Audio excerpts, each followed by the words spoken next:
ഹരി ഓം. ദശകം 4 ശ്ലോകം 11.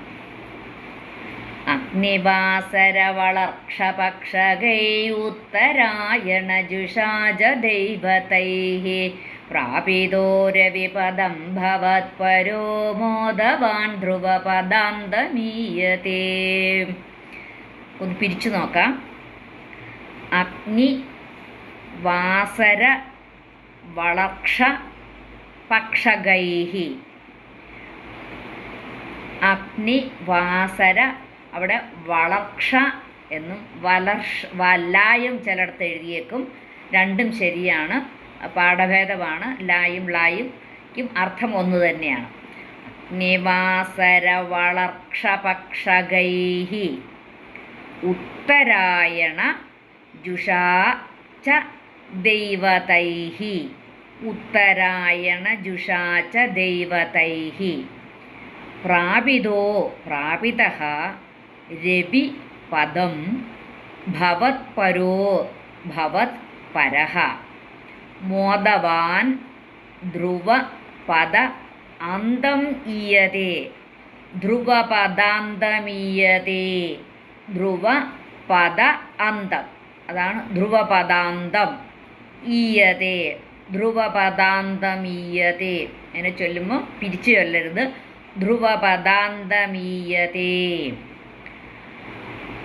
അഗ്നിവാസരവളർക്ഷപക്ഷകൈരുത്തരായണജുഷാജ ദൈവതൈഃ പ്രാപിതോ രവിപദം ഭവത്പരോ മോദവാൻ ധ്രുവപദാന്തമീയതേ. ശ്ലോകം 11 അന്വയവും അർത്ഥവും നോക്കാം. ഭവത്പരഃ, അവിടുത്തെ മുഖ്യമായി സേവിച്ച യോഗി. ഭവത് എന്ന് വെച്ചാൽ അവിടുത്തെ, പരഹ മുഖ്യമായി സേവിച്ച യോഗി. അഗ്നിവാസര വളർക്ഷപക്ഷകൈഃ, അഗ്നി പകൽ സമയം, ശുക്ലപക്ഷം ഇവയെ അധിഷ്ഠാനം ചെയ്യുന്നവയും. അഗ്നിവാസര വളർക്ഷപക്ഷകൈഃ, അപ്പം ആ അഗ്നി പകൽ സമയം, ശുക്ലപക്ഷം ഇവയെ അധിഷ്ഠാനം ചെയ്യുന്നവയും. ഉത്തരായണ ജുഷാച ദൈവതൈഃ, ആ ഉത്തരായണ കാലാധിഷ്ഠിതങ്ങളും ആയ ദേവതകളാൽ. രവിപദം പ്രാപിതഃ മോദവാൻ, രവിപദം എന്ന് പറഞ്ഞാൽ രവി സൂര്യൻ, ആ സൂര്യലോകം പ്രാപിക്കപ്പെട്ടവനായി, ദിവ്യാനന്ദം അനുഭവിക്കുന്നവനായിട്ട്. മോദവാൻ, ആ ദിവ്യാനന്ദം അനുഭവിക്കുന്നവനായിട്ട്. ധ്രുവപദാന്തം ഈയതേ, ധ്രുവലോക പര്യന്തം എത്തിച്ചേരുന്നു. ഞാൻ കഴിഞ്ഞ ശ്ലോകത്തിൽ പറഞ്ഞല്ലോ, സദ്യോമുക്തൻ അല്ലെങ്കിൽ ക്രമമുക്തൻ. ഈ സദ്യോമുക്തൻ എന്ന് പറഞ്ഞാൽ ഉടൻ മുക്തി കാക്ഷിക്കുന്നവൻ, ഉടനെ മുക്തി കിട്ടേണ്ടവൻ. ക്രമമുക്തൻ എന്ന് പറഞ്ഞാൽ ക്രമേണയുള്ള മുക്തി ഇച്ഛിക്കുന്നവൻ. അപ്പം ഈ ക്രമമുക്തൻ്റെ നിര്യമരണശേഷം അവൻ്റെ ജീവൻ കടന്നു പോകുന്ന ലോകങ്ങളുടെ ആ ക്രമത്തെയാണ് പറയുന്നത്. അപ്പോൾ അഗ്നി, ദിവസം, ശുക്ലപക്ഷം, ഉത്തരായണം ഇവയുടെ അധിഷ്ഠാന ദേവതകളാൽ സൂര്യമണ്ഡലത്തെ പ്രാപിക്കപ്പെട്ട ആ ഭക്തന് അതാതു ദേവതകൾക്കുള്ള ഭോഗങ്ങളെ അവരോട് തുല്യം അനുഭവിച്ചിട്ട് സന്തുഷ്ടനായിട്ട് ധ്രുവലോക പര്യന്തം സഞ്ചരിക്കുന്നു. അതായത് ക്രമമുക്തൻ്റെ ജീവനെ ആണെങ്കിൽ അഗ്നിദേവത തൻ്റെ ലോകത്തിലുള്ള മാർഗത്തിൽ കൂടി കൊണ്ടുപോയിട്ട് ദിവസാധിഷ്ഠാന ദേവതകളുടെ കയ്യിൽ ഏൽപ്പിക്കുന്നു. ആ ദേവത ശുക്ലപക്ഷാധിഷ്ഠാന ദേവതയെ ഏൽപ്പിക്കുന്നു. പിന്നീട് ആ ദേവത ആ ഉത്തരായന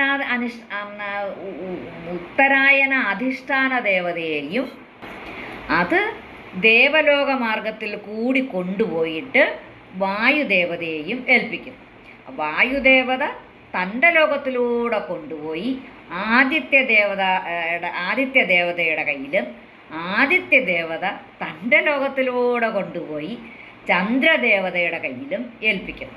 അവിടെ നിന്നും ആ വിദ്യുലോകത്തെ പ്രാപിക്കപ്പെട്ട ആ ജീവന് പിന്നെ ധ്രുവലോകത്തിൽ ഗമിക്കുന്നു. ഇതാണ് ആ ഒരു രീതി പറയുന്നത്. അതാണ് ആ ക്രമമുക്തൻ്റെ ആ മുക്തി കിട്ടുന്ന ആ പോക്ക്, ആ സഞ്ചരിക്കുന്ന രീതി. സദ്യോമുക്തൻ ഉടനെ തന്നെ ആ മുക്തി കാക്ഷിക്കുന്നവനാണ്, പെട്ടെന്ന് മുക്തി കിട്ടുകയും ചെയ്യും. ഇതൊക്കെ നമുക്ക് പെട്ടെന്ന് മനസ്സിലാക്കാനും ഉൾക്കൊള്ളാനും ഇച്ചിരി ബുദ്ധിമുട്ടാണ്. പക്ഷേ ഈ ഈ ശ്ലോകങ്ങൾ പറയുമ്പം കൂട്ടത്തിലങ്ങ് പറയുന്നു എന്നേ ഉള്ളൂ. ഇതിനെക്കുറിച്ചൊക്കെ വിശദീകരണം ഒരുപാട് പറഞ്ഞാലേ കുറച്ചെങ്കിലും ആ ഒന്ന് നമ്മുടെ മനസ്സിൽ ഗ്രഹിക്കാൻ പറ്റത്തുള്ളൂ. ഇപ്പം തൽക്കാലം ഇത്രയും മനസ്സിലാക്കുക.